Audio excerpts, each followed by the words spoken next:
Number 4, Christians need to stop holding on to grudges, bitterness, and unforgiveness. Last Sunday, we had a guest speaker who gave a very, very good message on forgiveness. Ephesians chapter 4, verse 32. Get rid of all bitterness, rage, anger, brawling, and slander, along with every form of malice. Christians have to stop being angry and bitter. That is not a good look, nor does it represent Christ well on the earth. There will be times when we have outbursts of anger and outbursts of rage, but hopefully the Holy Spirit is at work within us and is kind of holding us back and saying, no, this is not good. Aside from that, when you hold on to anger, you give the devil a foothold in your life. When you harbor unforgiveness, you are living in sin. Someone once described unforgiveness as you drinking poison, hoping that the other person that you cannot forgive suffers from the effects of that poison. It is true, things are not perfect in this world and people will hurt you. I can assure you, holding grudges, bitterness, and unforgiveness will not solve the problem. It only makes the problem worse. And please understand, I'm also preaching to myself with all of these things as well. These are areas that I struggle with too.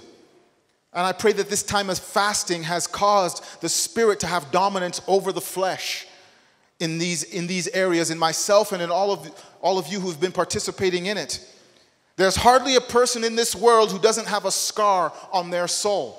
God's only solution for a hurt heart is forgiveness. A gentleman owed his pastor $8,000. The pastor had offered to help the man out of a problem.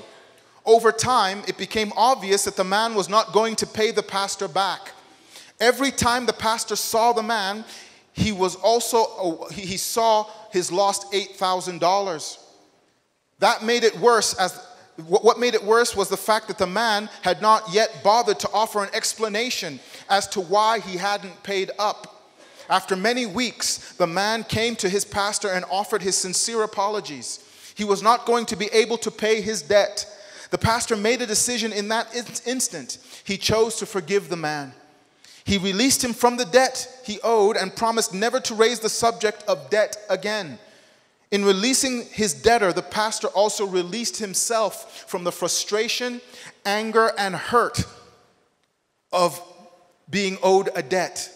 He didn't have to look at the man from the pulpit and think of the debt anymore because he had forgiven him. He had let it go.